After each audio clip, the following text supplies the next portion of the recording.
Oke, pada tutorial kali ini kita akan melakukan pengecekan buku besar komuni pertama.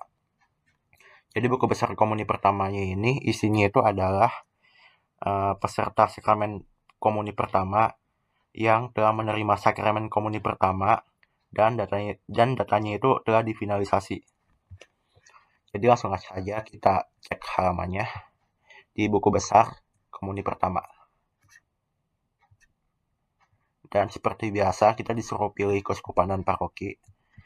Dan kemudian di sini itu seperti pada pencarian lebih lanjut yang ada di komuni pertama pencarian lebih lanjut, kita bisa tambah kriteria yang fungsinya itu sama seperti filter.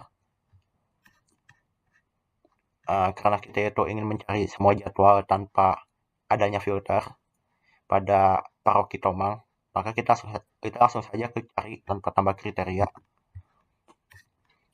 Lalu di sini akan tampil semua peserta yang telah menerima sakramen komuni pertama dan telah difinalisasi yang ada pada paroki Tomang. Nah, di sini itu kita ambil saja contohnya itu adalah si Ranger Merah. Nah, di sini itu di buku komuni pertamanya ini ada 5 tab. Yang pertamanya itu ada profil umat yang berisi data-data personal umat. Kemudian yang kedua itu ada orang tua yang berisi data-data ayah dan data ibu. Lalu ketiga itu ada data baptis yang berisi informasi baptis.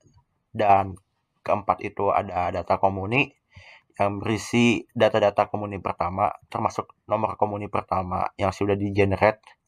Dan yang kelima itu ada cetak surat komuni pertama. Jadi untuk profil umat sampai komuni ini, kalau kita lihat lagi, semua informasinya itu di-disable atau kita tidak bisa ubah. Jadi ini hanya sekedar kita bisa lihat saja. Dan juga di sini itu ada salah satu fitur cetak surat komuni pertama yang jika kita klik, kita akan otomatis mendownload sertifikat komuni pertama. Tampilannya seperti ini.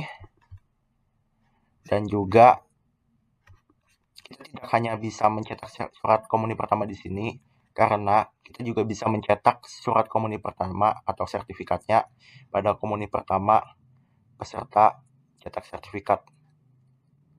Fungsi itu sama-sama untuk mencetak, cuman bedanya itu di buku baptis lebih ke cetak sertifikat secara individual, sementara untuk di komuni pertama peserta cetak sertifikat sifatnya itu lebih massal. Jadi satu PDF bisa memuat banyak sertifikat.